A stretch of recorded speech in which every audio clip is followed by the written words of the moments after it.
Toyota, Honda, Nissan, Mazda, Subaru.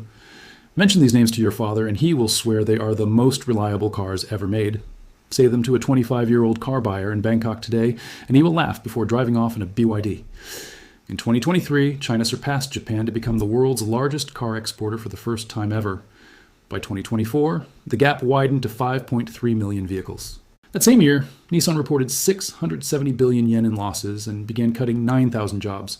Honda's CEO used the word servo on live television. Toyota, the company that set the global benchmark for 40 years, is now half a decade behind a Chinese phone company that only recently started making cars.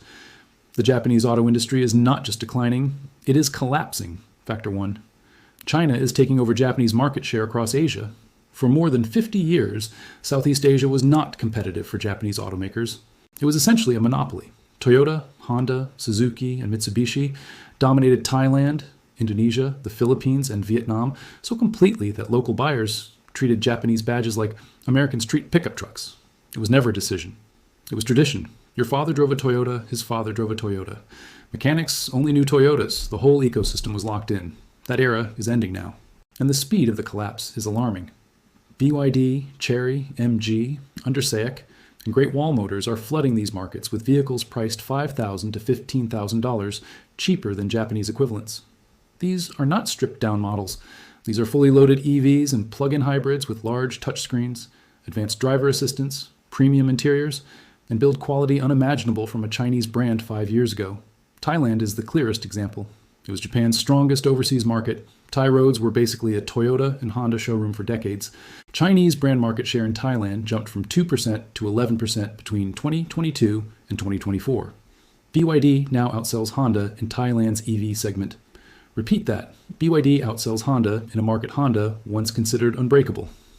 Dealerships that sold only Hondas for 30 years are now adding Chinese brands just to survive. Indonesia, the largest auto market in Southeast Asia, is offering major tax incentives to attract Chinese EV factories. The government is clear. They want Chinese plants, Chinese technology, and Chinese pricing for local buyers. Japan's backyard is being invaded, and they are losing ground every quarter. But losing market share alone could theoretically be addressed with better products and pricing.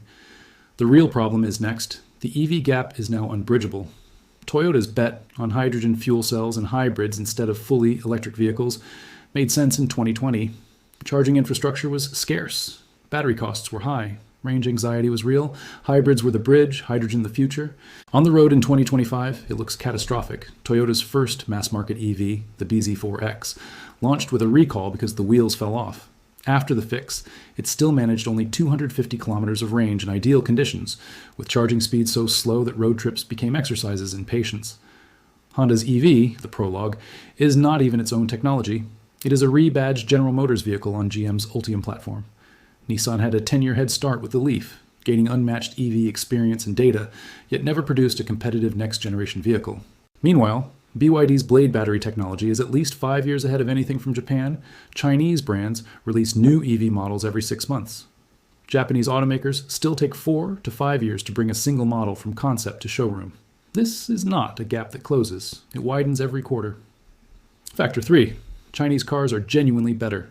5 years ago, they were cheap knockoffs with questionable safety and poor interiors. That reputation is gone. The BYD seal outperforms the Tesla Model 3 in European safety tests. The Xiaomi SU7, made by a company producing phones and rice cookers 3 years ago, broke the Porsche Taycan's lap record at the Nürburgring. NIO's battery swap stations allow a depleted battery to be exchanged for a fully charged one in under 5 minutes, solving range anxiety.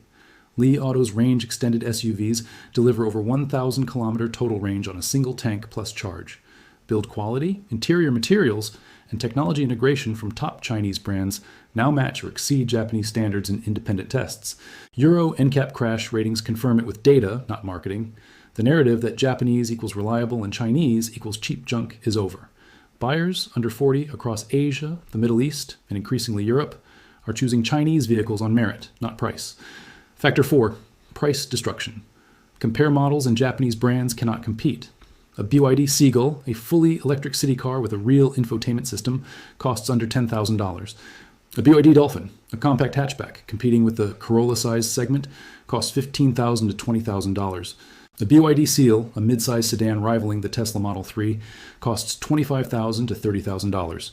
Japanese options: a Toyota Corolla Hybrid, still primarily a gasoline car with a small electric motor, starts at $23,000. Honda Civic Hybrid starts at $29,000. Nissan Aura, their flagship EV, starts over $40,000. Do the math. Chinese brands sell full EVs at prices. Japanese brands charge for gasoline cars. Buyers in Bangkok, Jakarta, or Sao Paulo can pick a Chinese EV with a touchscreen and 400-kilometer range, or a Japanese gasoline sedan at the same price.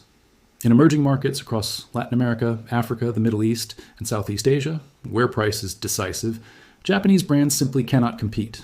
High labor costs, expensive supply chains spread across countries, and a strong yen squeeze margins on every export.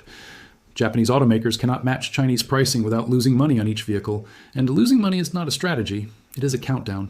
Those economic realities explain the broader trend across the industry. But for one Japanese automaker, the situation has already moved beyond concern and into a fight for survival. Factor 5. Nissan is approaching the edge of collapse. Nissan is not simply facing difficulties. This is not a temporary downturn. The company is battling to remain independent, and time is running short. The Honda-Nissan merger discussions that dominated automotive headlines during late 2024 fell apart in early 2025. That deal was meant to be a rescue plan. Two weakened automotive giants would combine technology, resources, and manufacturing capacity to create enough scale to challenge Chinese production volumes. Instead, negotiations broke down because of disputes over leadership, brand identity, and control of the merged organization. As a result, Nissan now stands alone with financial conditions deteriorating every quarter. The figures are severe. Nissan expects an operating loss of 670 billion yen. The company is eliminating 9,000 jobs worldwide. The Obama plant in Japan, one of its key manufacturing centers, is cutting production levels. The Renault-Nissan alliance, once intended to serve as a long-term strategic foundation, has effectively ended after Renault reduced its ownership position and stepped away from meaningful cooperation. Nissan's EV portfolio offers little momentum. The Ariya has struggled against competitors in its price category. It is viewed as too expensive for its capabilities, too slow in charging, and too late arriving to market. The Leaf has already been discontinued in many regions. No upcoming Nissan EV has generated significant excitement among buyers. Cash reserves continue to decline at a pace that has led financial analysts to publicly question whether Nissan can remain an independent company beyond 2027. If Nissan were to fail, it would become the first major Japanese automaker to collapse since the post-war period. The consequences would extend far beyond the company itself. Investors, suppliers, and consumers around the world would receive a clear message that no Japanese automotive brand is completely protected, including Honda. Factor 6. Honda's quiet restructuring. When a chief executive stands before the international media and describes his company's position with the word survival, it is reasonable to assume internal concerns are even greater than what is being shared publicly. Honda CEO Toshihiro Mibe described the current period as a survival phase. Not a transition, not a challenge, survival. The company has responded in the same manner many corporations do when their environment changes rapidly. It is reducing model lineups, consolidating internal operations, shutting down weaker factories, and relying on outside technology to gain time. Honda is closing factories in China after sales there fell more than 30% in 2 years. Annual sales through its Chinese joint ventures dropped from 1.5 million units to below 1 million units. This is not a temporary slowdown. It is the disappearance of a market. The prologue. EV, Honda's current response to Chinese competition, is built on General Motors' Ultium platform because Honda does not yet have a competitive EV architecture ready for large-scale production. Its dedicated EV platform, known as the Zero Series and intended to secure the company's future, is not expected before 2026 at the earliest. By that point, Chinese rivals will likely have moved through another 2 or 3 generations of EV development while continuing to reduce costs. Honda is following the standard restructuring playbook: reduce expenses, limit exposure to declining markets, utilize technology developed by others. Yet none of those actions solve the central issue. The technology gaps and the cost gap separating Japanese and Chinese manufacturers are structural rather than temporary. A company cannot cut costs into competitiveness when a rival produces a superior vehicle at roughly half the price and improves it 4 times faster. At least, Honda acknowledges the seriousness of the challenge. Toyota, the largest Japanese automaker, still believes victory is possible through a technology pathway much of the world has already moved beyond. Factor 7. Toyota's hydrogen strategy is failing. Toyota deserves credit in one area. The Mirai represents a genuine engineering accomplishment. It is a production vehicle powered by hydrogen, creating no harmful emissions and releasing only water vapor from the exhaust. Refueling takes just 5 minutes. The engineering behind the fuel cell system is impressive. The problem is demand. Across 2 complete generations, the Mirai has sold fewer than 25,000 units worldwide. For comparison, BYD sells approximately that many vehicles every 3 days, not every 3 months, every 3 days. Hydrogen refueling networks remain extremely limited outside Japan, and a small number of stations spread across California. Toyota made a major bet that governments and energy companies around the world would build the infrastructure needed to support hydrogen-powered transportation on a large scale. That expectation has not been fulfilled. 10 years later, the infrastructure remains largely absent, and no major government is treating it as a priority. At the same time, Toyota delayed its dedicated battery electric platform, which is now scheduled for 2026. Meanwhile, Chinese manufacturers are already producing vehicles using 3rd generation and 4th generation EV platforms. Toyota still holds the position of the world's largest automaker by total production volume. Yet that success creates a potentially dangerous illusion. In regions where EV adoption has become increasingly unavoidable, including Europe with stricter emission standards and China with new energy vehicle requirements, Toyota is losing relevance. Its share of China's EV market is almost invisible statistically. The company that created the Prius and helped define automotive innovation for an entire generation has become the slowest major automaker to adapt to the changing industry. That slow response matters because of another challenge. Japanese automotive culture is not structured to overcome easily. Factor 8, the software and technology gap. Today's automobile is increasingly a software platform with wheels attached, screens, applications, over-the-air updates, driver assistance technology, integration with smartphones and digital ecosystems. For buyers younger than 40, these features are not optional extras. They are the product itself. Chinese manufacturers recognized this shift 5 years ago and built accordingly. BYD, NIO, Xiaomi, and XPeng developed their software ecosystems internally from the beginning. NIO currently operates full highway autonomy on public roads in China. XPeng vehicles can navigate complicated city environments without human intervention. These companies update vehicles much like Apple updates an iPhone overnight. The vehicle remains parked, and by morning new features are available. Japanese brands lag significantly across these categories. Toyota's infotainment systems often appear as though they were designed in 2016 and never modernized. Nissan's ProPilot Assist trails the advanced driver assistance systems currently offered by Chinese manufacturers. Honda's connected services remain limited. Consumers under 40 in China, Europe, and increasingly the United States rank display quality, application integration, and over-the-air update capability among their top priorities when purchasing a vehicle. Not engine sound, not the feel of a closing door, not brand history, not even reliability. Software. Japanese automakers perform poorly across each of those measures. Their industry was built on excellence in mechanical engineering, precision engines, durable transmissions, relentless attention to physical quality. The market has shifted towards software expertise. Japanese manufacturers lack the talent pipeline, development culture, and speed of iteration needed to compete effectively in that environment. The largest 3 companies at least possess the financial resources to attempt a transformation. The smaller brands do not. Factor 9, Mazda, Subaru, and Mitsubishi, too small to survive alone. The crisis extends beyond Toyota, Honda, and Nissan. Smaller Japanese manufacturers face an even more difficult reality. With fewer resources, fewer strategic choices, and limited room to maneuver, Mazda sells approximately 1.2 million vehicles globally each year. That may sound substantial until considering that a full transition to electric vehicles requires an estimated $10 billion or more for platform development, battery partnerships, software systems, and factory conversion. Mazda does not possess that level of financial capacity, and its sales volume does not create enough profit to support such an investment. Subaru is even smaller, producing roughly 900,000 vehicles annually. Its survival depends heavily on the United States market. A significant shift in American consumer demand toward Chinese EVs, something already beginning to emerge, would undermine Subaru's entire business model. Mitsubishi is essentially tied to the weakening Renault-Nissan alliance and lacks an independent electric vehicle roadmap. As that alliance continues to unravel, Mitsubishi faces a future with no obvious direction. Then there is Suzuki. Suzuki already exited both the United States and European passenger vehicle markets because it could no longer remain competitive. Its future now relies overwhelmingly on India, which is by far its largest market. Chinese brands, led by BYD and MG, are entering India with aggressive pricing strategies aimed directly at the affordable vehicle category Suzuki has controlled for decades. These companies lack the capital required to build advanced EV platforms independently. They do not possess the software engineering resources. They also lack this production scale needed to push costs down to Chinese levels.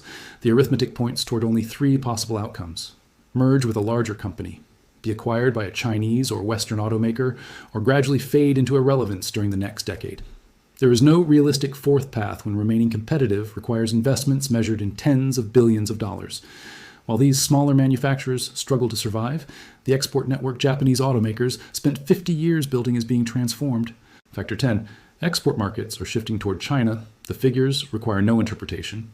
Japan exported 4.4 million vehicles in 2023. China exported 4.9 million. In 2024, China exceeded 5.3 million. Japan is no longer the largest automobile exporter in the world, and the difference continues to grow every year. Russia was once an important and profitable destination for Japanese vehicles. After Western sanctions disrupted Japanese and European supply chains, that market shifted almost entirely toward Chinese brands. That market is gone. Chinese manufacturers have completely occupied the space that remained. The Middle East, Africa, and Latin America were traditional Japanese strongholds dating back to the 1970s. The dependable Hilux, the affordable Corolla, the durable Land Cruiser. These vehicles built Japan's reputation across developing economies one road at a time. Today, Chinese automakers are entering those same markets with lower prices, newer technologies, complete EV lineups, and the same determination Japanese brands displayed when expanding globally 50 years ago. The strategy remains familiar. Only the country executing it has changed. Even Australia, among Japan's most loyal export destinations, recorded Chinese vehicle sales growth of more than 150% during 2024. Australia is a nation where the Toyota Hilux is almost a national symbol. Driving a Japanese ute has long been part of the culture, yet even that market is changing. Territory that took Japanese automakers half a century to establish is being lost within half a decade. Many people still believe Japan retains one untouchable advantage: Japanese cars last longer. That belief was true. Past tense. Factor 11. The durability advantage is fading. Buy Japanese because it lasts forever.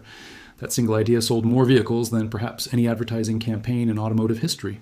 For decades, it was supported by real-world evidence: Japanese combustion engines, Japanese transmissions, Japanese manufacturing discipline, and quality control. These qualities consistently delivered higher reliability than competitors. That reputation carried an entire national industry around the globe. But there is a reality the Japanese automotive sector struggles to confront. An electric vehicle contains far fewer moving components than a combustion-powered vehicle. There is no engine containing hundreds of precision parts, no multi-speed transmission, no timing chains, no head gaskets, no oil changes, no exhaust systems that rust away. The mechanical complexity Japanese engineers spent 50 years perfecting is becoming less relevant because the product itself has changed fundamentally. BYD now provides an 8-year, 500,000-kilometer warranty for its blade battery pack. Early information from China's National Vehicle Inspection System indicates that BYD and ENIO are showing failure rates comparable to Toyota and Honda during the first 3 years of ownership. The data remains young, and larger samples will be required. However, the direction is clear. Chinese EVs are not experiencing failure rates significantly higher than Japanese vehicles. It becomes difficult to market engines that last forever when the global market is moving rapidly toward vehicles without engines. The reliability advantage that protected Japanese brands for decades is not being overcome by a stronger competitor. Instead, it is becoming irrelevant because the definition of a car is changing. That brings us to the final factor. Factor 12, the yen dilemma. At first glance, a weak yen should be beneficial. With a Japanese currency trading above 150 against the US dollar through 2024 and into 2025, exports become cheaper internationally. Vehicles priced in yen cost less when converted into dollars, euros, and other currencies. For a period, this did provide some support. Japanese vehicles gained a modest pricing advantage in export markets using the dollar. But the weak yen creates a hidden problem. At the same time that exports become cheaper, imported components become more expensive. Modern Japanese vehicles rely heavily on parts sourced from Asia, Europe, and North America. Profit margins are squeezed from both directions. Revenue may appear stronger on paper, but earnings per vehicle decline because production costs rise simultaneously. The deeper issue is even more serious. Despite receiving a substantial currency advantage that lowers international prices, Japanese automakers continue losing market share to Chinese competitors quarter after quarter. The yen is helping. They are still losing. That reveals the problem extends beyond pricing. The challenge involves product quality, technology, and innovation speed. A weak currency offers no advantage in those areas.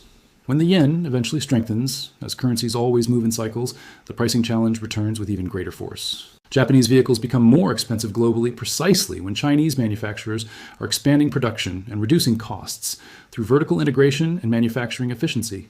Chinese automakers can absorb currency swings because their domestic supply chains are vertically integrated. BYD produces its own batteries. It designs its own semiconductor chips. It manufactures its own electric motors. From raw materials to finished vehicles, the entire chain is managed internally. Japanese automakers cannot easily reproduce that model. Their supply networks stretch across dozens of countries, making operations more complicated and more expensive. This is not a temporary currency issue that time alone can solve. It is a structural cost disadvantage built directly into the Japanese automotive production system. Japan spent 50 years creating one of the most respected automotive industries in the world, disciplined engineering, relentless quality standards.